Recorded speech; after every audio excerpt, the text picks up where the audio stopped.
নবীর ইশকে যার দিল বাই এ ভুবনে কাঁদে না, রোজ হাসরে ভাই জানতারা নবীজির দেখা পাবে না। আল্লাহুম্মা মাশাআল্লাহ, আল্লাহু আকবার।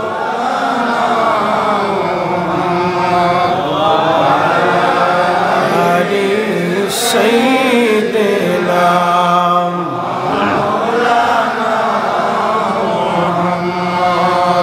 তুমি আল্লাহর প্যারা হাবিব, তোমার তুলনা নাই কেউ আর, তোমার মতো আকাশ ভ্রমণ করেনি কোনো পয়গম্বর। আল্লাহুম্মা আল্লাহু আকবার, মাশাআল্লাহ।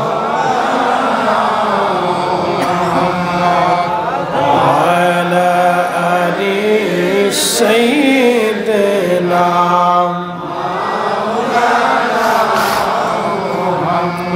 লা ইলাহা ইল্লাল্লাহ, লা ইলাহা ইল্লাল্লাহ, লা ইলাহা ইল্লাল্লাহ, লা ইলাহা ইল্লাল্লাহ। আসিয়া বলে আল্লাহ আল্লাহ, ফেরাউন দিছে কত জ্বালা। আল্লাহ বলেন ও জিবরাইল খুলো হে জান্নাতের তালা। লা ইলাহা ইল্লাল্লাহ, লা ইলাহা ইল্লাল্লাহ, লা ইলাহা ইল্লাল্লাহ, লা ইলাহা ইল্লাল্লাহ মুহাম্মাদুর রাসূলুল্লাহ সাল্লাল্লাহু আলাইহি ওয়াসাল্লাম। পবিত্র ঈদ মিলাদুন নবী সাল্লাল্লাহু আলাইহি ওয়াসাল্লাম উদযাপন এবং এলাকার সকল মরহুম মরহুমাদের ইসালে সওয়াব উপলক্ষে হযরত শাহ গাজী রাহিমাহুল্লাহ মাজার জামে মসজিদের খাতমে কোরআন ওয়াজ দর মাহফিলের ১৬তম বার্ষিক সম্মানিত সভাপতি জনাব মজমু মিয়া সাহেব, জনাব ইব্রাহিম মিয়া সাহেব, জনাব ইউসুফ মিয়া সাহেব, জনাব মোবারক মিয়া মনির হোসেন সাহেব সহ সকল মুরব্বান ইকরাম, আমন্ত্রিত অতিথি আলহাজ হাফিজ মৌলানা আল্লাহ রহমান টিপু সাহেব, সাবেক ভাইস চেয়ারম্যান মৌলভীবাজার সদর উপজেলা পরিষদ, সুমন আহমদ, মোশাররফ হোসেন ভাই থেকে শুরু করে সকল অতিথিবৃন্দ। আজকের মুহতারাম প্রধান অতিথি উপমহাদেশের প্রখ্যাত ওলি কামিল আল্লামা সাহেব কেবলা ফুলতুলি রাহিমাহুল্লাহের সুযোগ্য আওলাদ সাহেবজাদায়ে ফুলতুলি আল্লামা কমরউদ্দিন চৌধুরী সাহেব মাদ্দাজিল্লাহুল আলী। আজকের প্রধান বক্তা হযরতুল আল্লাহ মাওলানা মুফতি বেলাল আহমদ সাহেব। প্রধান আকর্ষণ যিনি, আমার আগে খুব সংক্ষিপ্ত সময় আমার ভাই আলোচনা রেখেছেন, ওনার বিষয়ের উপরে চমৎকার মুখতাসার সুন্দর আলোচনা রেখেছেন হযরত আল্লামা মাওলানা আলমগীর হোসেন সালেহী সাহেব মাদ্দাজিল্লাহুল আলী বরিশাল। সকল উলামা ইকরাম, উপস্থিতি, কলিজার টুকরো যুবক ভাইরা, পর্দানিশীল আমার সম্মানিতা মা ও বোনেরা, মাইকের আওয়াজ যত দূর পর্যন্ত যাচ্ছে সকলকে মোবারকবাদ। আমার বিষয় হচ্ছে শানে সাহাবা। প্রথমত আমরা বুঝি সাহাবা ইকরাম কারা। সাহাবা ইকরাম ছিলেন আল্লাহর হাবিবের সঙ্গী বা সাথী। ইমানের উপরে থেকে আল্লাহর হাবিবকে চোখ দিয়ে দেখেছেন, প্রিয় নবীজির দর্শে বসেছেন, তারা হচ্ছেন আল্লাহ রসুলের সাহাবী। এবং ইমানের উপরে যারা ইস্তেকামাত থেকে আল্লাহর ডাকে সাড়া দিয়ে চলে গেছেন তারা সাহাবী। তো আল্লাহ আমাদেরকে এই মজলিসে বসার সুযোগ করে দিলেন, মুসলমান হিসেবে আল্লাহ কবুল করলেন। এই জন্য আল্লাহর আসমানে আমরা একসাথে শুকরিয়া আদায় করে বলি আলহামদুলিল্লাহ। আল্লাহ যাকে পছন্দ করেন তাকে অলি বানান, আল্লাহ তার পেয়ারা মেহবুব বানান, এবং যাকে পছন্দ করেন তাকে অলির সঙ্গী হিসেবে কবুল করে নেন। আল্লাহ আমাদেরকে পছন্দ করে বেহেশতের বাগানে আসার সুযোগ করে দিয়েছেন, বসার তৌফিক নসিব করেছেন। অনেক মানুষের ভিতরে আল্লাহ কবুল করেছেন। পৃথিবীতে আদম সফিউল্লাহ আলাইহিস সালাম থেকে অদ্যাবধি পর্যন্ত বহু মানুষ কবরে চলে গেছে। কোটি কোটি কোটি কোটি মানুষ মাটির সাথে মিশে গেছে। কত রাজা বাদশার কবর পর্যন্ত চিহ্নহীন হয়ে গেছে। বড় বড় আলিশান প্রাসাদগুলি মাটির সাথে মিশে গেছে, অস্তিত্বহীন হয়েছে। আমাদেরকে আল্লাহ আবার পৃথিবীতে পাঠিয়েছে। একদিন আমরাও আবার অস্তিত্বহীন হয়ে যাব, কিন্তু রাসূল করিমের সাহাবায়ে কেরাম যতদিন পৃথিবী থাকবে ততদিন তারা অমর হয়ে থাকবে। কথা ঠিক কিনা? তারা অমর হয়ে থাকবে। কারণ কি? এর পিছনে কারণ আছে। আমি সেই ব্যাখ্যাটাই এবং তাদের জীবনীর উপরে আপনাদেরকে আজকে চমকপ্রদ আলোচনা শোনানোর চেষ্টা করব। আল্লাহ যেন তৌফিক দেয়, বলেন আমিন। প্রিয় ভাই আমার, খুব লক্ষ্য করেন যে কোটি কোটি মানুষ কবরে চলে গেল। আল্লাহ আমাদেরকে কেনই বা শ্রেষ্ঠ নবীর উম্মত বানাইলেন? তার অর্থ হচ্ছে আল্লাহ আমাদেরকে দয়া করছেন। কথা ঠিক কিনা? আল্লাহ আমাদেরকে কি করছেন? দয়া করছেন। এত মানুষ কবরে চলে গেছে, কোটি কোটি কোটি কোটি মানুষ কবরে চলে গেছে। আপনি দেখেন বর্তমানে 800 কোটি মানুষের 200 কোটি মুসলমান, বাকি 600 কোটি মানুষই অমুসলিম। এত মানুষের ভিতরে আল্লাহ আমাদেরকে মুসলমান হিসেবে কবুল করলেন। কেন করলেন? আল্লাহ ভালোবাসেন এবং পছন্দ করেন। কথা ঠিক কিনা? শুধু পছন্দ করেই আল্লাহ শেষ করে দেন নাই, আমাদেরকে আল্লাহ এই শ্রেষ্ঠ নবীর উম্মত বানাইয়া সেই উম্মতের সর্বশ্রেষ্ঠ ব্যক্তি আউলিয়া কেরামগণের অনুসারীও বানাই দিছে।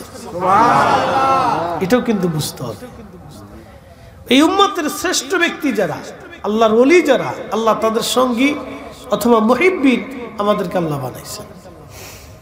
তো মনোযোগ দিয়ে, আখিরি নবীর উম্মতের বাগানের ভিতরে সর্বশ্রেষ্ঠ সাহাবীরা। একসাথে বলবেন না সুবহানাল্লাহ? সর্বশ্রেষ্ঠ কারা? সাহাবীরা। বিনা বাক্যে পৃথিবীতে যে যত আমলি করুক, যত বড় তবকার অলি হোক, সাহাবায়ে কেরামের চাইতে ইজ্জতওয়ালা কখনো হবে না। এই যে আমার সামনে একটা পবিত্র ধর্মগ্রন্থ, যেটাকে আমরা কোরআনুল কারীম বলি, কোরআন শরীফ বলি, কোরআন মজিদ বলি, একই না। এর ভিতরে আল্লাহর পবিত্র কথাগুলি লিপিবদ্ধ করা হয়েছে। আল্লাহর জবান মিশ্রিত কালামগুলি এর ভিতরে লিপিবদ্ধ করা হয়েছে। পৃথিবীতে অনেক ধর্ম আছে। বর্তমান আমাদের দেশে ধরেন সনাতন ধর্ম, যেটা হিন্দু ধর্ম, বর্তমানে এটা বিষয় নিয়ে একটা আলোচনা সমালোচনা চলতেছে। হিন্দু ধর্মের ভিতরে অনেকগুলি পার্ট আছে, তার ভিতরে একটা হচ্ছে ইসকন। যদিও ইসকনরা হচ্ছে উগ্র। ইসকনরা কি? উগ্র। এরা কঠোরপন্থী, হিন্দুত্ববাদী, উগ্র। তারা বিশৃঙ্খলা সৃষ্টি করে। যেমন ভারতে বহু মুসলমান তারা হত্যা করে, মসজিদ ভেঙে দেয়, তারপর সাম্প্রদায়িক দাঙ্গা সৃষ্টি করে ইন্ডিয়াতে। এরা এক ধরনের উগ্র।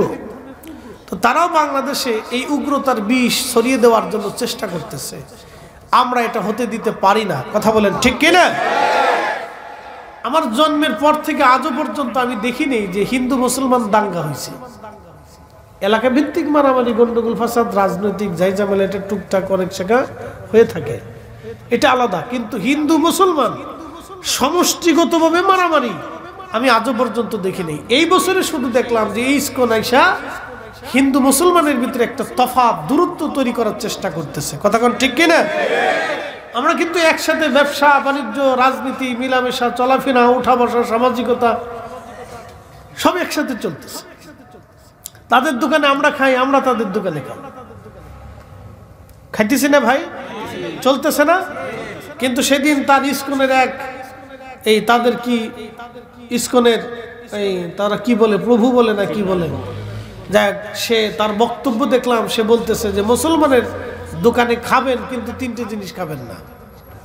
চিন্তা করেন তো, মুসলমানের দোকানে খাবেন 3টে জিনিস খাবেন না। কি খাবেন না? কেউ গরুর গোশত খাবেন না, খাসির গোশত খাবেন না, মুরগির গোশত খাবেন না। তাহলে কি খাবেন?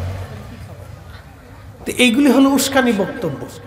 আজও পর্যন্ত আমরা কি কোনোদিন কোনো ওয়াজে বলছি ভাই হিন্দুর দোকান থেকে আপনারা খায়েন না, হিন্দুর দোকান থেকে কিনেন না? আচ্ছা বলেন তো, মুসলমানরা যদি হিন্দুর দোকানে না কিনে তাহলে হিন্দুর দোকানে কিনবে কে? কি কথা কন না কেন? আমরা যদি তাদের সাথে ব্যবসা না করি তাহলে তারা কার সাথে ব্যবসা করবে? কি কথা কন না কেন? আমরা কিন্তু এগুলো বলি না, এগুলো উগ্রতার বিষ তারা ছড়াইতেছে। এটা আমরা হতে দিতে পারি না। এটা অসাম্প্রদায়িক আমরা বাংলাদেশ। কথা কন ঠিক কিনা? এগুলো সাম্প্রদায়িকতা আমরা কখনো মেনে নিতে পারি না, এটা হতে পারে না। তো যাই হোক, মনোযোগ দিন। এই যে পবিত্র কোরআনুল কারীম আল্লাহ নাজিল করছেন, এই পবিত্র কালামে সাহাবায়ে কেরাম সম্পর্কে আল্লাহ একটা শব্দ উচ্চারণ করেছেন, রাদিয়াল্লাহু আনহুম ওয়া রাদু আন। আমি আল্লাহ তাদের উপরে রাজি, সন্তুষ্ট, তারাও আমি আল্লাহর উপরে সন্তুষ্ট। একসাথে বলবেন আল্লাহু আকবার। সাহাবীদের উপরে আল্লাহ সন্তুষ্ট। সাহাবীদের উপরে কে সন্তুষ্ট? আল্লাহ সন্তুষ্ট। কেন? এরপর আল্লাহ বলতেছেন, যালিকা লিমান খাশিয়া রাব্বাহ, যালিকা লিমান খাশিয়া রাব্বাহ। আমি আল্লাহ তাদের উপর এই জন্যই সন্তুষ্ট যে তারা আমি আল্লাহকে ভয় করে। আচ্ছা, সাহাবীরা যেইভাবে আল্লাহকে ভয় করত, এইভাবে কি আমরা আল্লাহকে ভয় করতে পারবো? পারছি? পারি নাই, আমরা পারি নাই। প্রিয় মৌলভী বাজারবাসী, খুব মনোযোগ দিবেন। সাহাবী সম্পর্কে আল্লাহ কোরআন শরীফে আরো বলে দিলেন, আমিনু কামা আমানান নাস। একবারে সূরা বাকারার প্রথম দিকে আল্লাহ এই শব্দগুলি উচ্চারণ করছেন। দেখেন, আল্লাহ বললেন, ওয়া ইযা কিলা লাহু, আমি যখন তাদেরকে বললাম আমিনু, তোমরা ঈমান আনো। কিভাবে? কামা আমানান নাস। এই নাস দিয়ে সাহাবায়ে কেরাম বুঝিয়েছেন যে আমার রাসূলের সাহাবীরা যেইভাবে ঈমান আনছে তোমরা সেইভাবে ঈমান আনো। একসাথে বলবেন আল্লাহু আকবার। আমাদের দেশে একদল আছেন, তারা বলেন আমরা সাহাবীদেরকে সত্যের মাপকাঠি মানি না। আমাদের দেশে আছেন, তারা ধর্মভিত্তিক রাজনীতি করে থাকেন, সেটা তাদের বিষয়। কিন্তু দেখেন কত বড় ভুল সিদ্ধান্ত। তারা বলতেছেন যে আমরা সাহাবায়ে কেরামকে সত্যের মাপকাঠি মানি না। সাহাবায়ে কেরাম যদি সত্যের মাপকাঠি না হয়ে থাকেন তাহলে আল্লাহ কোরআনে কেন বললেন যে কামা আমানান নাস, সাহাবীরা যেইভাবে ঈমান আনছে তোমরাও সেইভাবে ঈমান আনো। একসাথে বলা যাবে না আল্লাহু আকবার। সাহাবীদেরকে সম্মান কে দিছে? আল্লাহ। একসাথে বলেন কে দিছে? আল্লাহ। আপনি সত্যের মাপকাঠি মানলে কি আর না মানলে কি কথা কন না কেন? আপনার মানা না মানা দিয়ে সাহাবীদের ইজ্জত বাড়বেও না কমবেও না। আল্লাহ কোরআনে 1450 বছর আগে যা বলছে এটাই ঠিক। কথা কন না কেন? এটাই ঠিক। প্রিয় উপস্থিতি, সাহাবীরা যেভাবে ঈমান আনছে তোমরা সেইভাবে ঈমান আনো। আল্লাহর নবী বললেন, আমার উম্মত তোমরা শোনো, আল্লাহ আল্লাহ ফি আসহাবি, আল্লাহ আল্লাহ ফি আসহাবি। তোমরা আমি রাসূলের সাহাবীদের ব্যাপারে আল্লাহকে ভয় করো, সাহাবীদের ব্যাপারে আল্লাহকে ভয় করো, সাহাবীদের ব্যাপারে আল্লাহকে ভয় করো। কারণ কি, লা তাত্তাখিদুহুম গরাদাম মিন বাদি, আমার ইন্তেকালের পরে আমার কোন সাহাবী নিয়ে তোমরা সমালোচনা করবা না, মন্দ বলবা না, গালি দিবা না, তাদের ত্রুটি বিচ্যুতি বের করে খুঁটিনাটি তোমরা ধরতে যাবা না। একবার জোরে বলা যাবে কি আল্লাহু আকবার। তাদের কোন ত্রুটি বিচ্যুতি কথাগুলি তোমরা ধরতে যাবা না। ফামান আহাব্বাহুম ফাবিহুব্বি আহাব্বাহুম, তোমরা যদি তাদেরকে ভালোবাসো আমি নবীকে ভালোবাসা হবে। ওয়ামান আবগাদাহুম ফাবিবুগদি আবগাদাহুম, যদি তোমরা তাদেরকে কষ্ট দাও, গালি দাও, মন্দ বলো, তাদের ত্রুটি বিচ্যুতি বের করো, তাদের মন্দ বলো, তাহলে আমি নবীকেই মন্দ বলা হবে। তাদেরকে গালি দিলে আমি নবীকেই গালি দেওয়া হবে। একবার জোরে বলা যাবে কি আল্লাহু আকবার। আপনি একটু দেখেন আল্লাহর সিদ্ধান্তের সাথে রাসূল করিমের কথা আর কত চমৎকার মিল। সেই দিন মুনাফিক বেঈমান কাফেররা বলল, ক্বালু আনুমিনু কামা আমানাস সুফাহা,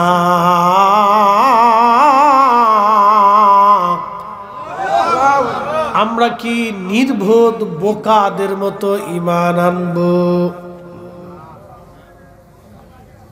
সাহাবীদেরকে কি বলছে? নির্বোধ, বোকা। আমার দিকে অ্যাটেনশন, বিষয়টা অত্যন্ত ইম্পর্টেন্ট, গুরুত্বপূর্ণ, আমাদের ঈমানের জন্য অত্যন্ত দামি সাবজেক্ট আজকের বিষয়টা। সাহাবীদেরকে নির্বোধ বলল কারা? মুনাফিকরা, কাফেররা। ক্বালু, তারা বলতেছে, আনুমিনু, আমরা কি ঈমান আনবো, বিশ্বাস স্থাপন করব, কামা আমানাস সুফাহা, নির্বোধরা যেইভাবে ঈমান আনছে, বুকারা যেইভাবে ঈমান আনছে, আমরা কি সেইভাবে ঈমান আনবো? নির্বোধ বলতে তারা কাদেরকে বুঝিয়েছে জানেন? সাহাবীদেরকে। সাহাবীদের মধ্যে কারা ছিল? হযরতে বেলাল, তিনি কৃতদাস। হযরত সুমাইয়া, তিনি কৃতদাস। হযরত ইয়াসার, দরিদ্র। হযরত জুলাইবি, একবারে বেঠে নিঃস্ব দরিদ্র। খাব্বাব, কামার, এরকম দরিদ্র, হত দরিদ্র মিসকিন সাহাবীদেরকে তারা সেই দিন বলেছিল নির্বোধ, বোকা। সুমাইয়া রাদিয়াল্লাহু আনহা যখন তিনি বিশ্বাস স্থাপন করলেন, লা ইলাহা ইল্লাল্লাহ, আল্লাহ ছাড়া কোনো ইলাহা নাই, আল্লাহ ছাড়া কোনো মাবুদ নাই, মুহাম্মাদুর রাসূলুল্লাহ, মুহাম্মদ সাল্লাল্লাহু আলাইহি সাল্লাম আল্লাহ রাসূল, আল্লাহর হাবিব, এই কথা বলে যখন বিশ্বাস গ্রহণ করলেন, তখন আবু জেহেলের লোকেরা তাকে ধরে নিয়ে গেল। দেখেন সাহাবীদের ঈমান আপনি বুঝেন। আবু জেহেল তাকে ধরে নিয়ে গেল, হাত পা গুলি বেঁধে ফেলল। আবু জেহেল বলতেছে, সুমাইয়া তুই কি কালেমা ছাড়বি বেটা? এ সুমাইয়া, এ দাসী, তুই কি কালেমা ছাড়বি? হযরত সুমাইয়া তখন কৃত দাসী ছিলেন, সমাজের দাসীদের কোনো মূল্য ছিল না। এরে সুমাইয়া, কালেমা ছাড়বি না জীবন দিবি? হযরত সুমাইয়া বললেন, আবু জেহেল, জীবনের সব দিয়ে দিতে পারি, ঈমান দেব না, ঈমান দেব না। একবার জোরে বলা যাবে কি আল্লাহু আকবার। সাহাবীদের ঈমান কত দৃঢ় ছিল, পাহাড়ের মতো মজবুত। তখনও শরীয়ত আসে নাই, নামাজ আসে নাই, রোজা আসে নাই, হজ আসে নাই, যাকাত আসে নাই, সাদকা আসে নাই, বিধান আসে নাই, হালাল হারাম অতটা তেমন ভাবে আসে নাই। কেবল সুমাইয়া কালেমা পড়ছে, তখন ঠিক রাসূল দেখে তাদের ঈমান এত দৃঢ় হয়েছিল, মজবুত হয়েছিল। আবু জেহেল বলতেছে, জীবন দিবি না ঈমান দিবি? সুমাইয়া রাদিয়াল্লাহু আনহা বলেন, আবু জেহেল, আমার জীবন চলে যেতে পারে, কিন্তু যেই ঈমান গ্রহণ করেছি, যেই বিশ্বাস স্থাপন করেছি, সেটা কখনো ছেড়ে দেওয়ার মতো না। আহা, সেদিন সুমাইয়া রাদিয়াল্লাহু আনহার গুপ্তাঙ্গে আবু জেহেল বর্ষা দিয়ে খুঁচিয়ে খুঁচিয়ে খুঁচিয়ে খুঁচিয়ে নির্মমভাবে তাকে হত্যা করা হয়েছিল, শহীদ করা হয়েছিল। তিলে তিলে খুঁচিয়ে খুঁচিয়ে একজন নারীকে নির্মমভাবে পৈশাচিকভাবে তার গুপ্তাঙ্গে খুঁচিয়ে খুঁচিয়ে তাকে হত্যা করা হয়েছিল। জানেন কত নির্দয়, কত নিকৃষ্টভাবে তাকে কষ্ট দেওয়া হয়েছিল। তারপরেও সুমাইয়া শুধু ডেকে ডেকে বলতেছিল, ইয়া রাব্বি, যে সত্য আমি আমার কলবে ধারণ করেছি, আল্লাহ আমাকে সত্যের উপরে প্রতিষ্ঠিত থেকে আমার মৌত দিয়ে দেন আল্লাহ। ওরা আমাকে হত্যা করতেছে, কঠিন কষ্ট দিচ্ছে আল্লাহ, আমাকে আমার কাল থেকে ঈমানকে উঠিয়ে নিয়েন না আল্লাহ। এই ঈমানের উপরে, বিশ্বাসের উপরে আমাকে যাওয়ার তৌফিক দেন। এই জন্যই আল্লাহ তাদেরকে ভালোবেসে বললেন, মুসলমানরা, তোমরা সেইভাবে ঈমান আনো যেইভাবে আমার সাহাবীরা ঈমান আনছে। একসাথে বলা যাবে না আল্লাহ? আপনি সাহাবীদের ছোট্ট ভুল দেখেন, ছোট্ট ত্রুটি দেখে বিরাট বুজুর্গ সেজে গেছেন। সাহাবীরা একটা মুহূর্তের জন্য রাসূলের দর্শে যত সময় দিয়েছে, আপনার আমার সারা জীবনের ইবাদত সমান হবে না। কথা কোন ঠিক না বেঠিক?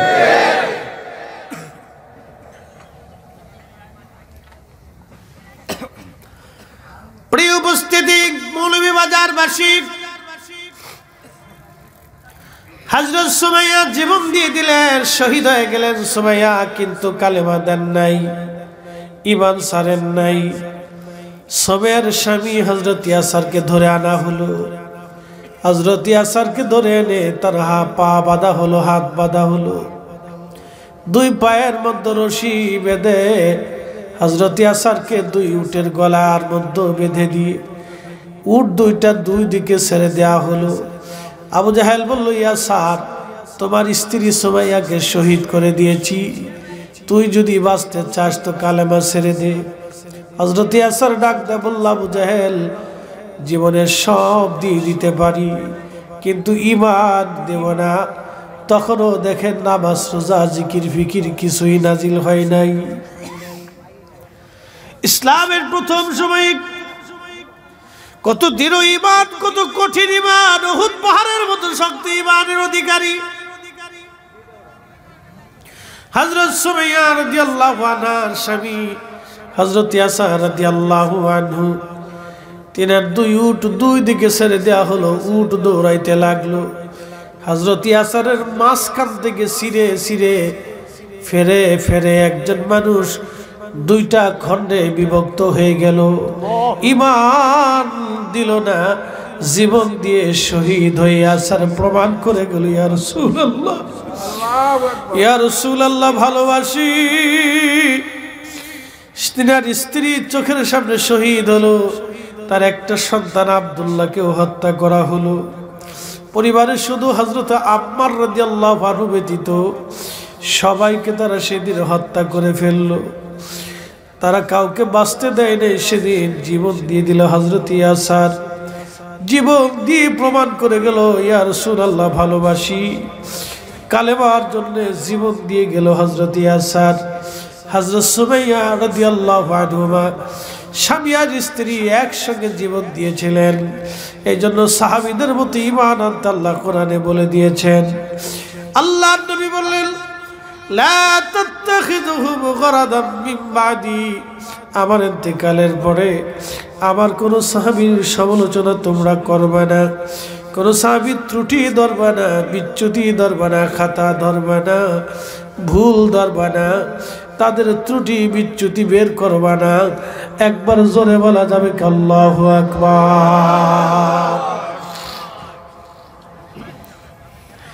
রাসূলের আরেকজন ছোট্ট সাহাবীর জীবনী আপনাদেরকে শোনাই। এইভাবে কত সাহাবী নিজের জীবন দিয়ে দিলেন, সন্তান দিয়ে দিলেন। একটু চিন্তা করেন, বদরের প্রান্তরে সাহাবীরা জীবন দিয়ে দিলেন, উহুদে সাহাবীরা জীবন দিয়ে দিলেন, খন্দকে সাহাবীরা জীবন দিলেন, খাইবারে সাহাবীরা জীবন দিলেন, হুনাইনে সাহাবীরা জীবন দিলেন। মুতার প্রান্তরে সাহাবীরা জীবন দিলেন, মক্কা বিজয়ে সাহাবীরা জীবন দিলেন, বহু যুদ্ধে সাহাবীদের জীবন চলে গেল, তারপরও সাহাবীরা ঈমান ত্যাগ করেন নাই, রাসূল ছেড়ে দেন নাই, নবীর দরজা ছেড়ে দেন নাই। এই জন্য সাহাবীদের কোনো ভুল ত্রুটি ধরা যাবে না, তাদের ভুল ত্রুটি বের করা যাবে না। তারা আমাদের আদর্শ, তারা আমাদের অনুসরণীয়, অনুকরণীয়। কথা বলেন ঠিক কিনা?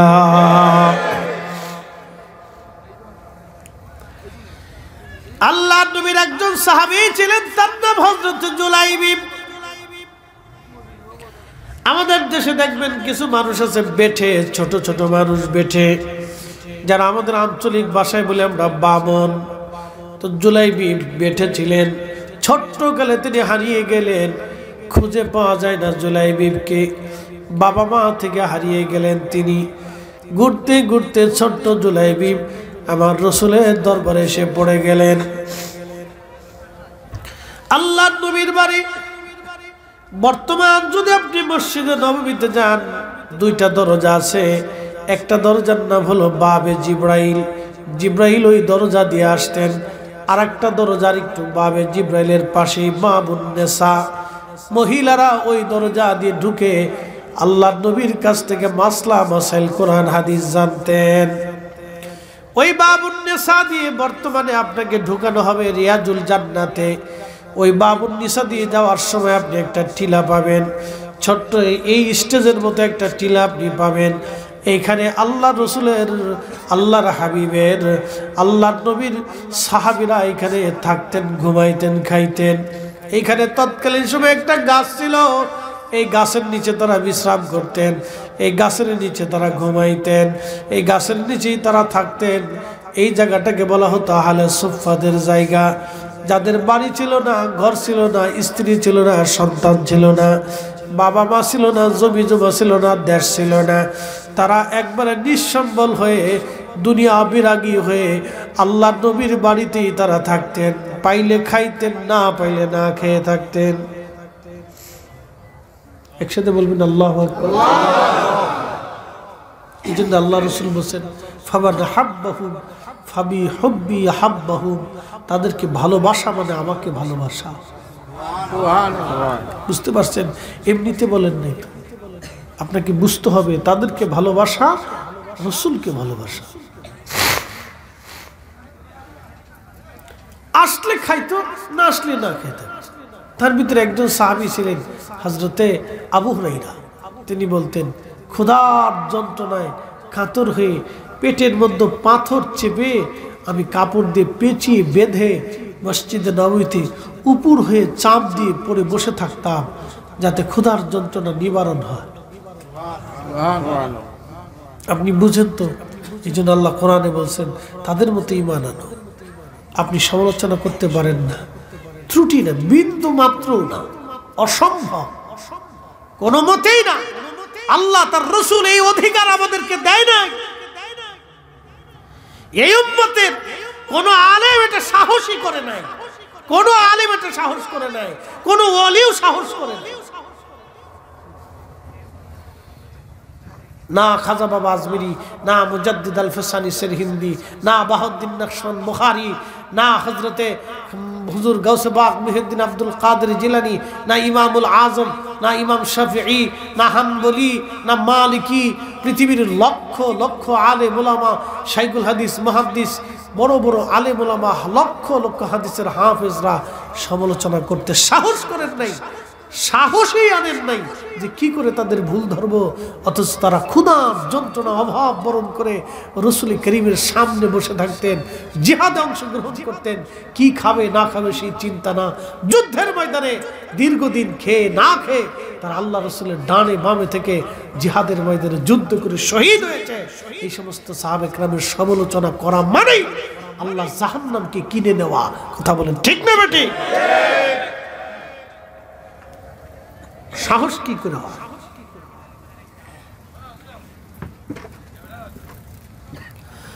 প্রিয় উপস্থিতি, মনোযোগ দিয়ে কথাগুলি শুনে যাবেন। আল্লাহ আল্লাহ তাদের ব্যাপারে বলে দিলেন আমি আল্লাহ তাদের উপরে খুশি, তারা আমি আল্লাহর উপরে খুশি। ছোট্ট সাহাবী জুলাইবিবের ছোট্ট জীবনী আপনাদেরকে শোনাই দিয়ে যায় রাসূল প্রেম কাকে বলে দেখেন। হযরত জুলাইবিব ঘুরে ঘুরে নবীর দরবারে পড়ে গেলেন, ওই আহলে সুফফার সাহাবী হয়ে গেলেন। এতটাই দরিদ্র, ১ নম্বর সে ছিল নিগ্র কালো, ২ নম্বর বংশের কোনো পরিচয় ছিল না, ৩ নম্বর সে ছিল একেবারে বেঠে বামন, তার কোনো বংশের পরিচয় ছিল না, বাবা মা কোথায় কোথায় দেশ সে নিজেও জানতো না। রাসূলের সাহাবী জুলাইবিব রাদিয়াল্লাহু আনহু আহলে সুফফার সাহাবী হয়ে খেয়ে না খেয়ে আমার রাসূলের দরবারে ধীরে ধীরে ধীরে ধীরে বড় হতে লাগলেন, ধীরে ধীরে বড় হচ্ছে। প্রিয় নবীজি যৌবনে পদার্পণ করার পরে নবী বলেন, জুলাইবিব তোমাকে তো বিয়ে দিতে চাই। জুলাইবিব ডাক দিয়ে বলেন, ইয়া রাসূলুল্লাহি আমার তো বিয়ে দিবেন হুজুর, আমি ১ নম্বরে বামন বেঠে, ২ নম্বরে বড় গরিব অভাবী, ৩ নম্বরে বংশের কোনো পরিচয় নাই, ইয়া রাসূলুল্লাহ ৪র্থ নম্বর আমি নিগ্র কালো, মদিনার কোনো মেয়ে আমাকে পছন্দ তো করবেই না, বিয়ে করা তো দূরের কথা। হুজুর আমি বামন বেঠে দেখে মদিনার মানুষ আমাকে নিয়ে আনন্দ করে, ইয়া রাসূলুল্লাহ মদিনার কোনো ফ্যামিলি আমার সাথে আত্মীয়তা করবে না। আল্লাহর নবী ডাক দিয়ে বলেন, জুলাইবিব তোমার বিবাহের দেওয়ার দায়িত্ব আমার, তোমার ছোট্ট একটা সংসারের প্রয়োজন।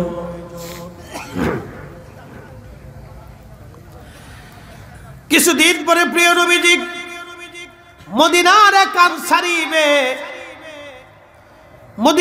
আনসারী মেয়ে পরমা সুন্দরী ছিল। আপনি যদি কোনোদিন মদিনাতে যান তাহলে দেখবেন মদিনার মানুষের মতো এত ভদ্র, এত নম্র কোথাও আপনি জগতে কোথাও খুঁজে পাবেন না। একসাথে বলবেন আল্লাহু আকবার। বলে হুজুর কারণ কি? আগে থেকেই ভদ্র, জন্মগত সূত্রেই তারা ভদ্র।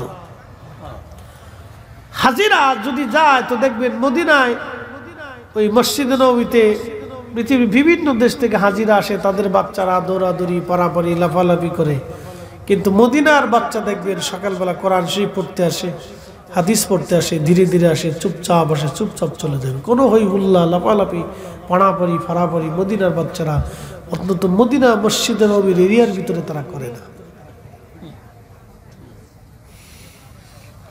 বুঝতে পারছেন? আল্লাহ রসুলকে তারা এইভাবে সম্মান করে এবং ভালোবাসে এবং ভয় পায়। এখনো 1450 বছর পরেও, 1450 বছর আগে কেমন ছিল আপনি হিসাব করেন, 1450 পরে এসেও মদিনার মানুষ এইভাবে রসুলকে সম্মান করে। ছোট্ট বাচ্চা পর্যন্ত মদিনার সীমানার ভিতরে হই হুল্লা করে না।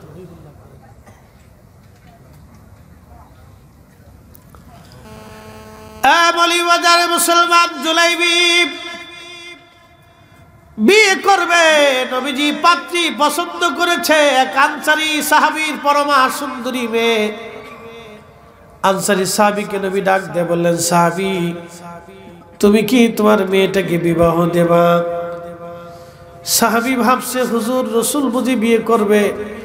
সাহাবী ডাক দিয়ে বলেন, ইয়া রাসূলুল্লাহ আপনি আমার সাথে আত্মীয়তা করবেন, আমার জীবনের পরম সৌভাগ্য, রসুল আমার কন্যাকে বিয়ে করবে, আমার সাথে আমার রসুলের রক্তের সম্পর্ক হবে, এর চাইতে বড় পাওয়া আমার জীবনে আর কি হতে পারে ইয়া রাসূলুল্লাহ। নবীজি ডাক দেয় বলেন, সাহাবী আমি বিয়ে করতে চাই না রে সাহাবী, আমার সাহাবী জুলাইবিবের জন্য তোমার মেয়েকে পছন্দ করেছি।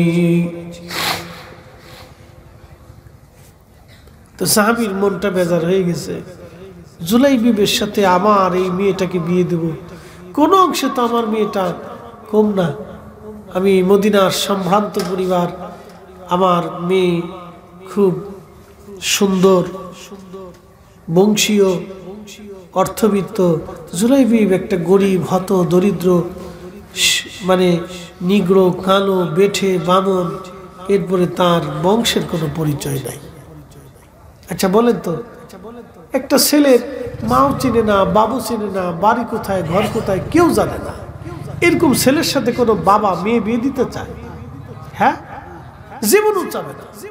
সে যত কোটি টাকার মালিক হোক, শত কোটি টাকার মালিক হলো, কোনো বাবা সিদ্ধান্ত দিতে পারে না, কিন্তু এটা তো তার তো কিছুই নেই। সে কোথায় যাবে, হারিয়ে যাবে না চলে যাবে, খুঁজে পাওয়া যাবে না, তার তো কোথাও ঠিকানা নাই।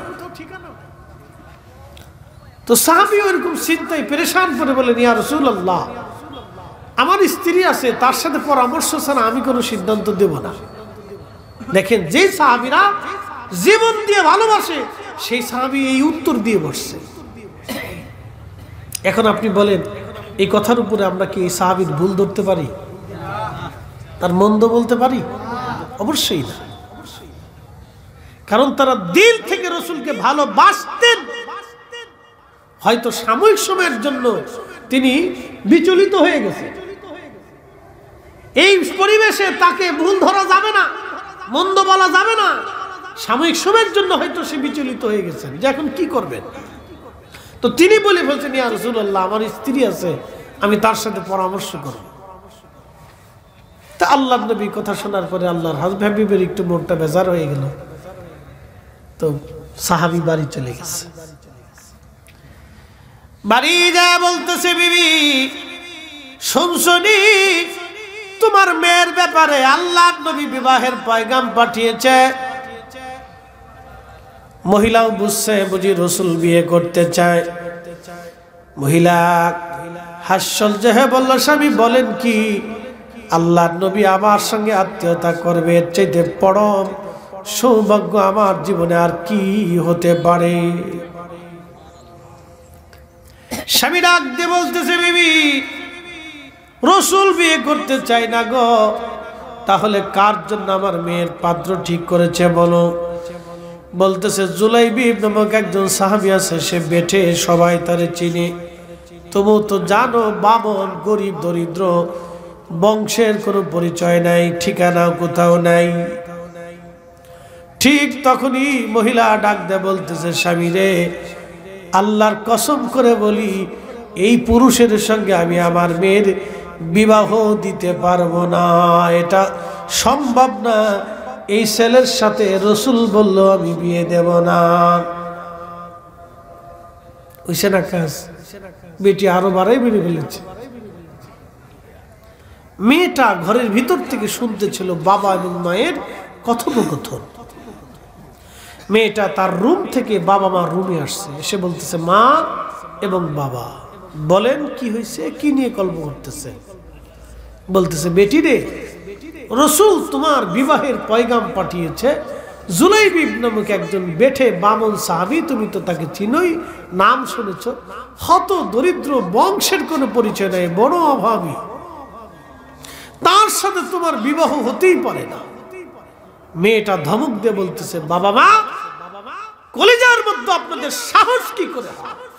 রাসূল আমার স্বামী পছন্দ করেছে, রাসূল পছন্দ করেছে, আর আপনি নিষেধ করতেছেন। যা আপনারা পছন্দ না করলেও আমার জীবনের পরম সৌভাগ্য যে আমার রাসূল আমার জন্য স্বামী পছন্দ করছে।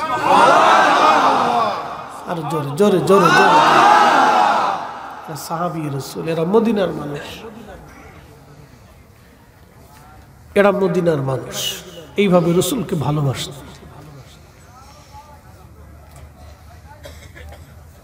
বাবা মার সন্তানের প্রতি বেশি মহব্বতে তারা কিন্তু আল্লাহ রাসূলের কথাকে ডাইভার্ট করতে গেছিলেন, কিন্তু মেয়ে তাদের হুঁশ ফিরিয়ে দিচ্ছে। রাসূল পছন্দ করছে, আমার স্বামী রাসূল পছন্দ করছে, এর চাইতে চরম সৌভাগ্য আমার জীবনে আর কিছু হতেই পারে না। একসাথে বলবেন আল্লাহু আকবার। এই জন্য আল্লাহ বলছেন, আমিনু কামা আমানান নাস, আমার সাহাবীরা যেইভাবে ঈমান আনছে তোমরা সেইভাবে ঈমান আনো। এই স্থানে যদি আমরা হতাম তাহলে আমরা বলতাম, এই মেয়ে চুপ করো, তুমি বেশি বুঝো না, আমরা বেশি বুঝি। কি কথা বলেন না কেন? কিন্তু তখনই বাবা মার হুঁশ ফিরে আসছে, তখনই বাবা মা বলতেছে হ্যাঁ মেয়ে কথা তো সত্য। তখনই বাবা দৌড় দিচ্ছে, সাহাবী দৌড়ে আল্লাহ রসুলের সামনে যে বলতেছে ইয়া রাসূলুল্লাহ ভুল হয়ে গেছে, আমার মেয়েটা আপনার প্রস্তাবে রাজি, হুজুর আপনি বিবাহের ব্যবস্থা করেন, আমিও রাজি। এই জন্য সাময়িক বিষয়টাকে ধরে সাহাবায়ে কেরামের সমালোচনা করা যাবে না। তারা জীবনের সব কিছু দিয়ে রাসূলকে ভালোবাসে।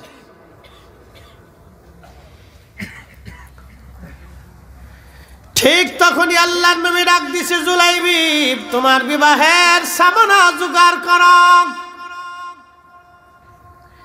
এখনকার দিনের মতো এত বিরাট আয়োজনে বিবাহের ব্যবস্থা ছিল না। এখন তো বিবাহের এমন সিস্টেম হয়েছে সারা রাত ডেক সকালে কুকু কুকু কুকু কুকু কুকু কুকু, সারা রাত্র ডেক্সের দুটো বাজায় দেখলে কুকু কুকু কুকু কুকু কুকু কুকু, এর কুকু কুকু আওয়াজে সারা গ্রামের মানুষ ঘুমাইতে পারে না। কি কথা কন না? শয়তানের লারে, শয়তানের লারে কুকু কুকু কুকু কুকু কুকু কুকু কুকু কুকু, এই তো চলতেছে এই সারা শয়তানের লারে। আচ্ছা আপনাদেরকে একটা কথা বলি, জবাব দিবেন তো? বিবাহ তো একটা পবিত্র বন্ধন। আমার মা বাবার বিবাহের মাধ্যমে কিন্তু আমার পরিচয় হয়েছে। আমি হালাল জাদা না হারাম জাদা, এটি কিন্তু আমার বাবা মার বৈবাহিক মাধ্যমে আমার পরিচয় হয়েছে। কথা ঠিক কিনা? আমি মা পাইছি, বাবা পাইছি, ভাই পাইছি, বোন পাইছি, আমি ভাতিজা পাইছি, ভাগ্নে পাইছি, চাচা পাইছি, ফুফু পাইছি, খালা পাইছি, আমার জীবনে সব পাইছি আমার বাবা মারে দিয়ে। বিবাহটাকে আপনারা কোনো পুতুল খেলা মনে করবেন না। এটা একটা জীবনের পবিত্র বন্ধন, একজন মানুষের সারা জীবনের অনেক বড় পরিচয়। অতএব স্বামী স্ত্রীর এই বিবাহটাকে আপনারা ছোট করে দেখার কোনো সুযোগ নেই। এই স্বামী স্ত্রীর বন্ধনটাকে আপনাকে দেখতে হবে খুব মজবুত করে, এবং এটা শুরু করতে হবে একবারে পবিত্রতার মাধ্যম দিয়ে। এটা অপবিত্র দিয়ে শুরু করেন তাহলে শেষ পর্যন্ত এই অপবিত্রতা থাকবে। এটা শুরুটা অপবিত্র দিয়ে করতে হবে। বলে কি দিয়ে? আল্লাহ রসুলের সুন্নাহ, আল্লাহ নবীর নিয়মতান্ত্রিক পদ্ধতি দিয়ে। কি কথা কর না? আমাদের দেশে সনাতন ধর্মে যারা বিশ্বাসী তারা কি গোমূত্র খাওয়ায় না, গরু গোবর টোবর খাওয়ায়, মুত টুত খাওয়ায়, আর কি কি আছে, তারা তাদের ধর্ম অনুযায়ী করে। তারা তাদের ধর্ম অনুযায়ী বিবাহিক করতেছে। মাঝে মাঝে দেখি পেশাবু খায়, আল্লাহ মাফ করে দিন, গরুর মুতও খায়। আচ্ছা বলুন তো, গরুর কি মুত খাওয়ার জিনিস? দুধ খালি খাইতে পারে, পেশাব কেন খাবে? এটা তো মানুষের একটা রুচিরও ব্যাপার স্যাপার আছে। কথার কোন ঠিক কিনা? আচ্ছা আমাদের ধর্ম কি রুচি সম্মত না রুচিহীন? রুচিসম্মত। আমরা যেটা পরিশুদ্ধ আল্লাহ সেটা আমাদেরকে খাইতে কইছে। কথা কোন ঠিক কিনা? পরিশুদ্ধ যেটা আল্লাহ সেটা কি কইছে? আমাদেরকে খাইতে কইছে। অপরিশুদ্ধটা আল্লাহ আমাদেরকে খেতে বলে নাই, পরিশুদ্ধটাকে আল্লাহ খেতে বলছে। একসাথে বলবেন আল্লাহু আকবার। তো মনোযোগ দিয়ে, আমাদের দেশে বিবাহে অনেক কাজী বিয়ে পড়ায় কিন্তু মুইতেও পানি নেয় না। কি কথা কর না কেন? অনেক কাজী আছে পেশাব করে পানি নেয় না, এটা তো ধরিয়াই না আগে গোসল করাবে, যে বাপ তুই আগে গোসল কর। কারণ এই পবিত্রতার বন্ধন কিন্তু 2-1 দিনের জন্য না। আমি আবার বলতেছি, আপনাদের সবার পরিচয় হয়েছে কিন্তু এই বন্ধনের জন্য। কি কথা কর না কেন? আপনার ওই সন্তানের পরিচয়টাও কিন্তু এই বন্ধনের জন্য হয়েছে। অতএব এটাকে আপনারা ছোট করে দেখার সুযোগ নেই। এই কি কুকু কুকু কুকু এইটা দিয়ে না, এইটা দিয়ে চালাবেন না। সর্বপ্রথম এটা পবিত্রতার মাধ্যমে রাসূল পাকের সুন্নাহ পদ্ধতি দিয়ে, তারপরে দোয়া দরুদ দিয়ে পবিত্রতার মাধ্যমে এটা শুরু করতে হয়। বাসর করে গেলেও শুকরানা 2 রাকাত নফল নামাজ পড়তে হয়। ও কুকু কাকু শুনবে না নামাজি পড়বে?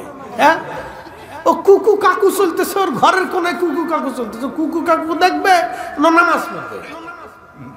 বাসর ঘরে যেও স্বামী স্ত্রীকে শুকরানা 2 রাকাত নামাজ পড়ে আল্লাহর কাছে দোয়া করতে হয়, ওই রাতের দোয়াটা আল্লাহ কবুল করে। শিখাই দিয়ে যায়। লজ্জা শরমের তো কিছু নাই। আমাদের ছেলেপেলেরা তো ওগুলো বুঝেই না, ও খালি কুকু কাকু বুঝে, আর খালি চিন্তা করে বউ নিয়ে হানিমুনে যাবো, ঘুরতে যাওয়া, যাও ঘুরতে যাওয়া অসুবিধা নেই। তুমি ঘুরতে যাও, আসমানে যাও না, পাহাড়ে যাও না, জমিনে যাও না, সাগরের নিচে যাও, যাও, সমস্যা নেই। কিন্তু বুঝতে হবে বাসর ঘরে স্বামী স্ত্রী যখনই যাবে সর্বপ্রথম তাদেরকে অজু করে নামাজ 2 রাকাত শুকরানা নফল আদায় করতে হয়। 2 স্বামী স্ত্রী একসাথে নামাজ পড়ে আল্লাহর দরবারে ওই দিন যাহা সব ইয়া রাব্বি, আমরা আমাদের জীবনের প্রথম রাত শুরু হচ্ছে, আল্লাহ আমাদের এই বন্ধনটাকে তুমি আজীবন পর্যন্ত মজবুত রাখো এবং জান্নাত পর্যন্ত আমাদেরকে স্থায়ী করে দিও। এটা মনে রাখবেন। রাত্রিবেলা এইভাবে দোয়া করতে হয়, খালি কুকু কাকু মানে দেশটার পাগল বানাই ফেলছে একবারে।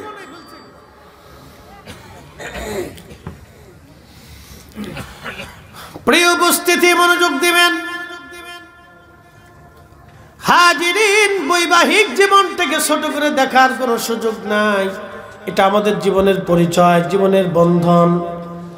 আমরা আমাদের পরিচয় পেয়েছি বাবা মার বৈবাহিক বিবাহের হালাল পদ্ধতির মাধ্যমে।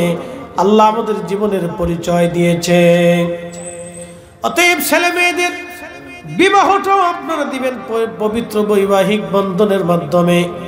আল্লাহর নবী, আল্লাহর হাবিব সাহাবীকে ডাক দেয়া বলেন, জুলাইবি তুমি বিবাহের সামানা জোগাড় করো। সাহাবী গরিব মানুষ ছিলেন, হত দরিদ্র, অনেক কষ্ট করে তিনি বিবাহের সামানা জোগাড় করলেন। ধনী ধনী সাহাবীরা কিছু কিছু দিয়ে তার বিবাহের ব্যবস্থা হয়ে গেল। বিবাহের যখন ব্যবস্থা হলো, আল্লাহর নবী বিবাহ পড়াইলেন মসজিদের ভিতরে। ইজাব কবুল হয়ে গেল। নবীজি খেজুর ছিটে সবাইকে খাওয়াইলেন, সবাইকে খেজুর খাওয়াইলেন। অর্থাৎ আল্লাহর নবী সবাইকে খেজুর দিলেন, মিষ্টান্ন হিসেবে খেজুর আল্লাহর নবী খাওয়াইলেন। আল্লাহর হাবিব খেজুর খাওয়ানোর পরে নবীজি ডাক দিয়ে বলতেছে, সাহাবীরা জিহাদের দামামা বেজে গেছে, যুদ্ধের দামামা বেজে গেছে, তোমরা আমার সাথে কারা কারা যুদ্ধে যাবা, চলে আসো। দেখেন জুলাইবিবের কেবল বিয়ে হলো। হযরত জুলাইবিব রাদিয়াল্লাহু আনহু যখনই শুনতে পারলেন আল্লাহর নবী নিজে জিহাদের ময়দানে চলে যাবে, জুলাইবিব চিন্তা করলেন না যে নবীর জন্য জীবন পাইলাম, সংসার পাইলাম, স্ত্রী পাইলাম, শ্বশুর বাড়ি পাইলাম, আত্মীয়তার বন্ধন পাইলাম, ওই নবী জিহাদের ময়দানে চলে যাবে আর আমি শ্বশুর বাড়ি ঘুরে বেড়াবো, ভালো মন্দ খেয়ে বেড়াবো, তা হবে না। আমি রাসূলের সঙ্গে জিহাদের ময়দানে চলে যাব। হযরত জুলাইবিব বউ রেখে দিয়ে জিহাদের ময়দানে আমার রাসূলের সঙ্গে চলে গেল। একবার জোরে বলা যাবে কি আল্লাহু আকবার।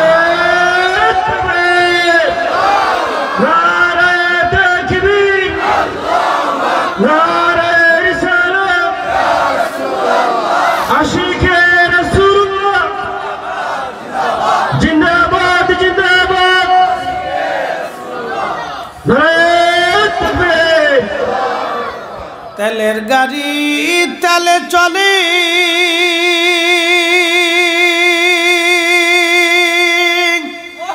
হাওয়ার গাড়ি হাওয়ায় উড়ে, বিনা তেলে চালাই গাড়ি নবী সুলাইমান। আমরা সেই মুসলমান, আমরা সেই মুসলমান। আল্লাহুম্মা সাল্লি আলা সাইয়্যিদিনা মাওলানা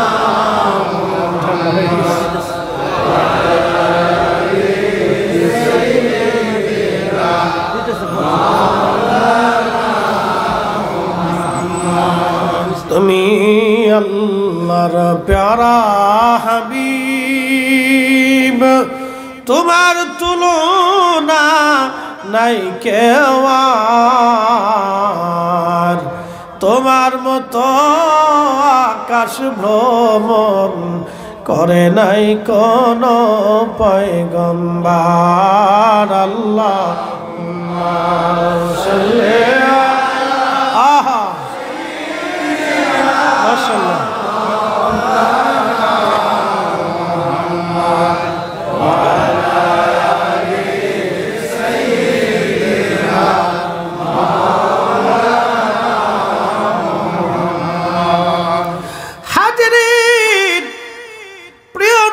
জিহাদের ময়দানে চলে গেলেন, সাহাবী জুলাইবিব চলে গেলেন। শুনে যাবে না, দেহ থাকলে ইমানদার হওয়া যায় না, অনেক বড় শক্তির অধিকারী হইলে মুজাহিদ হওয়া যায় না। মুজাহিদ হতে হলে আপনাকে অনেক বড় হৃদয়ের অধিকারী হতে হবে, ঠিক কিনা?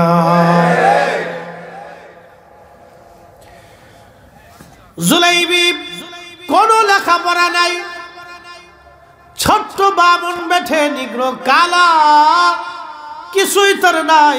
ইশকে রাসূলের তাড়না, ইশকে রাসূল এতই গভীর ছিল, মদিনার পরমা সুন্দরী স্ত্রীর দিকেও একটা নজর তিনি তাকান নাই। একটাই বক্তব্য, রাসূল জিহাদের ময়দানে চলে যাবে আর আমি জুলাইবিব শ্বশুর বাড়ি কাটাবো, তাহা হয় না। আমিও রাসূলের সঙ্গে জিহাদের ময়দানে চললাম। চলে গেলেন জুলাইবিব জিহাদের ময়দানে, যুদ্ধের ময়দানে চলে গেলেন। ইমাম ইবনে কাসির, তাফসীর ইবনে কাসিরের মধ্যে এসেছে প্রচন্ড যুদ্ধ হলো, প্রচন্ড জিহাদে বহু সাহাবী শহীদ হয়ে গেলে। বহু সাহাবী শহীদ হয়ে গেলেন, প্রচন্ড জিহাদে বহু সাহাবী শহীদ হয়ে গেলেন।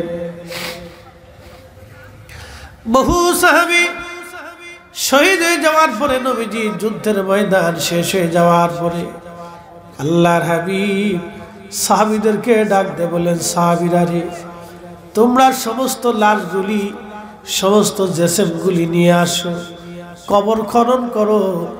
আমি আজকে সবাইরে দাফন কাফন করে আমরা মদিনার দিকে রওনা হয়ে যাব।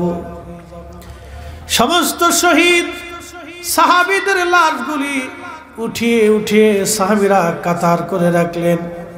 আল্লাহর নবী চেহারার উপর থেকে সবার মুখ খুলে খুলে দেখতে লাগলেন।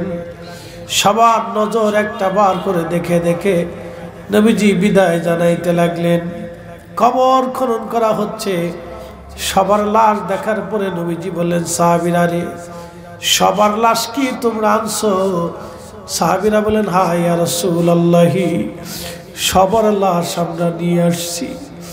নবীজি ডেকে বলে, সাহাবীরা রে, সবার লাশ তো আনছো, কিন্তু আমার জুলাইবিব রে দেখা যায় না কেন? আমার জুলাইবিব কোথায় আছে বলো? বলে, হুজুর আপনার জুলাইবিব শহীদ হয়ে গেছে। নবীজি ডাক দে বলে, সাহাবীরা রে, সারা ময়দান তন্ন তন্ন করে খুঁজো, আমার জুলাইবিবের লাশ নিয়ে আসো। কোথায় দেখো আমার জুলাইবিব শহীদ হয়ে পড়ে আছে, দেখো। সারা ময়দান তন্ন তন্ন করে খুঁজতে খুঁজতে সাহাবীরা দেখলেন 7টা কাফেরের লাশ পড়ে আছে। এই 7টা কাফেরের লাশের নিচে জুলাইবিবের লাশ পড়ে আছে। ছোট্ট সাহাবী, 7টা লাশের ভিড়ে তাকে দেখা যাইতেছিল না। সাহাবীরা তাকে নিচ থেকে বের করে টেনে নিয়ে আসলেন, কাঁধে করে আবার রাসূলের সামনে বসায় ফের শোয়ায় রাখলেন। আল্লাহর নবীজির চোখ বে বে বে বে পানি পড়ে পড়ে দাড়ি ভিজে যাচ্ছিল। বলতেছিলেন, সাহাবীরা রে, মা হারা, বাবা হারা, সংসার হারা, জীবন হারা ছোট্ট জুলাইবিব আমার দরবারে বড় হয়েছে। খেয়ে না খেয়ে আমার জুলাইবিব আমার বাড়ি বড় হয়েছে। মদিনার সবচেয়ে সম্ভ্রান্ত পরিবার সুন্দরী মেয়ে দেখে আমি বিয়ে দিয়েছি। আমার জুলাইবি বাসর ঘর না করে আমি রসুলের প্রেমে পড়ে এই ময়দানে আমার সঙ্গে জিহাদে চলে আসছে। আমার জুলাইবি আজকে শহীদ। সাহাবীরা সবার লাশ তোমরা দাফন করবা, কিন্তু আমি নবী আজকে নিজে কাঁধে করে আমার জুলাইবিবের লাশ নিয়ে আমি নবী নিজে আজকে দাফন করব। চিৎকার করে জোরে বলেন ইয়া রাসূলুল্লাহ। সাহাবীরা বলতেছেন সবার লাশ কবরে নামানো হলো, নবীজি নিজে কাঁধে করে জুলাইবিবের লাশ। একসাথে বলবেন কি আল্লাহু আকবার। জুলাইবিবের লাশ নবী নিজে কাঁধে নিয়েছে। উম্মতের লাশ নবীর কাঁধে, রাসূল নিজে কাঁধে করে জুলাইবিবকে নিয়ে হেঁটে হেঁটে কবরের দিকে যাইতেছিলেন। চোখের পানি বেয়ে বেয়ে পড়তে লাগতেছে।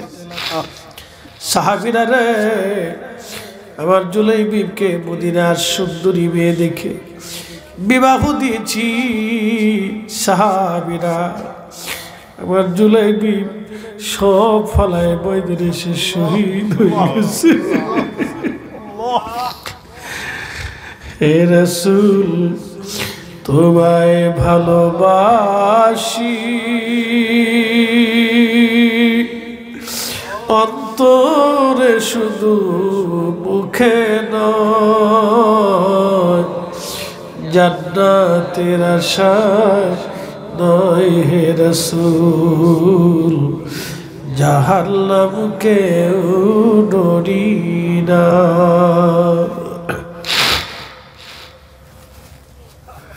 তোমায় পাওয়ার আশায় মন ছুটে যায় মদিনায়, তোমায় পাওয়ার আশায় মন ছুটে যায় মদিনায়। এ আশিকে দিদার দাও না, আর দূরে থাকিও না। এ আশিকে দিদার দাও না, আর দূরে থাকিও না। হে রাসূল তোমায় ভালোবাসি, অন্তরে শুধু মুখে নয়, জান্নাতের আশায় নয় হে রাসূল, জাহান্নামকেও ডরি না।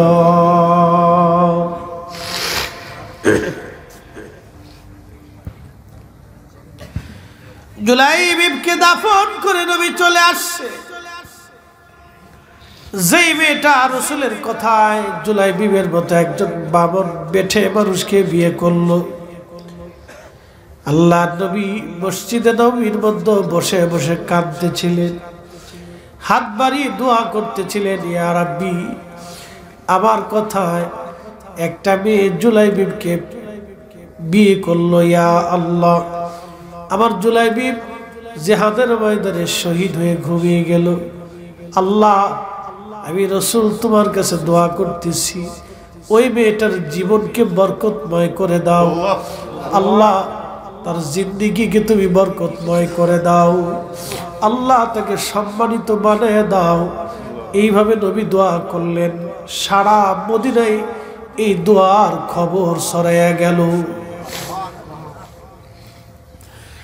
মদিনার শত শত ধনী পরিবার থেকে ওই মেয়ের বিবাহের পয়গাম আসতে লাগলো। ইয়া রাসূলুল্লাহ আপনি যদি বলেন যেই মেয়ের বরকতের জন্য রাসূল দোয়া করে দেয়, ওই মেয়েটাকে আমাদের পুত্রবধূ হিসেবে সংসারে দরকার। শত শত বিবাহের পয়গাম আসলো। একসাথে বলা যাবে আল্লাহু আকবার। মদিনার ভিতরে ওই নারী সবচেয়ে মর্যাদাবান হয়ে গেলেন, সম্মানিত হয়ে গেলেন।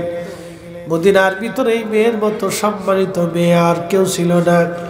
আল্লাহ রাসূলের মহব্বতে কেউ যদি তার জীবনকে ব্যয় করে দেয়, দুনিয়াতে সম্মান বেড়ে যায়, আখিরাতে তার সম্মান বেড়ে যায়।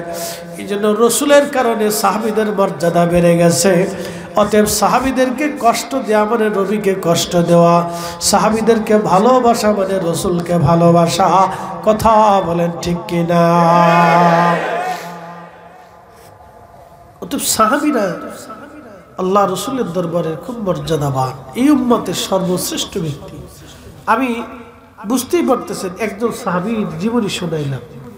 দেখেন, কোনো লেখাপড়া নাই, একটা বামন বেঠে কোথায় হারিয়ে আসছে, তার বংশ পর্যাদা কেউ খুঁজে পায় নাই, আর সে কোনোদিন তার বাবা মাকেও কোনোদিন খুঁজে পায় নাই, আর বাবা মাও তাকেও কোনোদিন খুঁজতে আসে নাই যে একটা বামন বেঠে ছেলে হারিয়ে গেছে, ওরা খোঁজ নেই নেই। বুঝতে পারছে?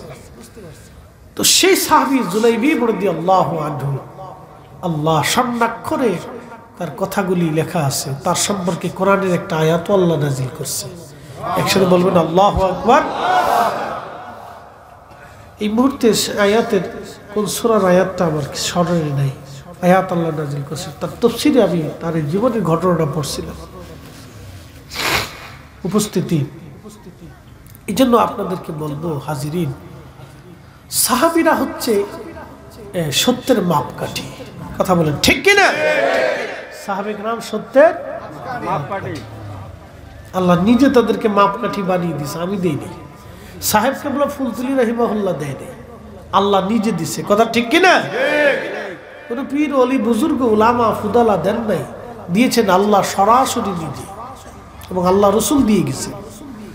অতএব তাদের ব্যাপারে আমাদের বক্তব্য থাকবে সুস্পষ্ট, তারা উম্মতের শ্রেষ্ঠ ব্যক্তি। প্রিয় উপস্থিতি, এইভাবে অনেক সাহাবী, আমি কয়জনের কথা বলবো, কয়জনের নাম বলবো, অনেক সাহাবী। তার ভিতরে আরেকজন সাহাবীর কথা বলে দিয়েছে, শেষ। একসাথে বলেন তো আল্লাহু আকবার। আচ্ছা বলেন তো, আমরা অর্থ করি পাগল না? কথা কন না কে? শ্রোতা বক্তা সবাই কিন্তু টাকার পাগল। কি জোরে বলে? শ্রোতা বক্তা সবাই কি টাকার পাগল? আমার বাদ দিইনি, কিন্তু আমি বড় পাগল। শ্রোতা বক্তা সবাই টাকার পাগল। কেউ বউয়ের পাগল, কেউ বাচ্চার পাগল, কেউ জমির পাগল। এক একজনে এক এক নেশা। কেউ টাকা হইলে জমি রাখে, কেউ টাকা হইলে বাড়ি করে, কেউ টাকা হইলে গাড়ি কিনে। আবার আমরা যারা ইয়াং জেনারেশন ছোট পোলাপান আছে, এরা সব মোটরসাইকেলের পাগল, ভালো একটা মোবাইলের পাগল। কি কথা কন না কেন? পুরুষরা হলো মোটরসাইকেলের পাগল, আর মেয়েরা হলো ভালো একটা মোবাইল ফেলে পাগল, কেমনে টিকটক বানাইবো তার পাগল। ওরে বাপরে বাপ, সর্বনাশ! কি পরিমাণে যে বেহাপনা, এটা বোঝা যায়। কি কথা কন না কে? এটা চলতেছে আজকে। তো মনোযোগ দিয়ে, তো রাসূলের একজন সাহাবী ছিলেন, তার নাম সালমান ফার্সি। 250 বছর জীবনে হায়াত পেয়েছে। না বাড়ি যে এখন গেছে মনে হলো, এখানে বলার দরকার। কত বছর ভাই? 250 বছর। আমরা বাসন কত বছর? এখানে 100 বছর কেউ আছে? ইউসুফ ভাই, 100 বছরের কেউ আসেনি? নাই। অর্থাৎ কাছাকাছি 80, 90, 95 এরকম, কিন্তু 100 বছর নাই। থাকলেও বোঝার কায়দা নেই। ধরেন 100 বছর নাই, তো 100 বছর আগে যারা দুনিয়াতে ছিল তারা সব কবরে চলে গেছে। আগামী 100 বছর পরে আমরাও কবরে চলে যাব। তো এই সাহাবীর হায়াত হলো 250 বছর। আল্লাহু আকবার। তো 250 বছর জীবন যখন শেষ, তখন তিনি ইরাকের গভর্নর ছিলেন। প্রত্যেক মাসে 6000 দিরহাম বেতন পাইতেন, গভর্নরি ভাতা। 6000 দিরহাম বেতন পাইতেন। তো যেই দিন বেতন পাইতেন, তারপরের দিন সকালবেলা ফজরের নামাজ পড়ে ইরাকের যত গরিব মানুষ আছে সবাইকে ডাইকে নিয়ে সব গরিব মানুষের মধ্যে টাকাগুলি বন্টন করে দিতেন। আর আমাদের নেতারা খালি সুইস ব্যাংকে টাকা পাঠাবে আর বেগম পাড়া বাড়ি বানাবে। এই জন্য আমাদের কপালের কোনো পরিবর্তন হয় না। কথা কন না, ঠিক কিনা? কোনো পরিবর্তন নেই। ওর সাথে ইউরোপ, আমেরিকা, লন্ডন, ব্রিটেন যায় দেখেন, ওদের নেতারা 1 টাকাও চুরি করে না, অথচ খ্রিস্টান। আর আমরা নেতারা মুসলমান চুরি করতে করতে জান শেষ, টাকার জান শেষ করে ফেলেছে।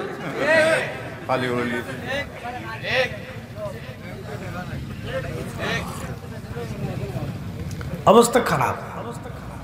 শোনেন, এই কোনটা ভালো আমি নিজেও জানি না। স্বাধীনতার পর থেকে এই পর্যন্ত ভালো পাইলাম না, কারণ আগামীতে কপালে আমাদের কি আছে তাও জানি না, কইতে পারতেছি না কোনটা ভালো কোনটা মন্দ। 5 বছর পরেই বোঝা যাবে।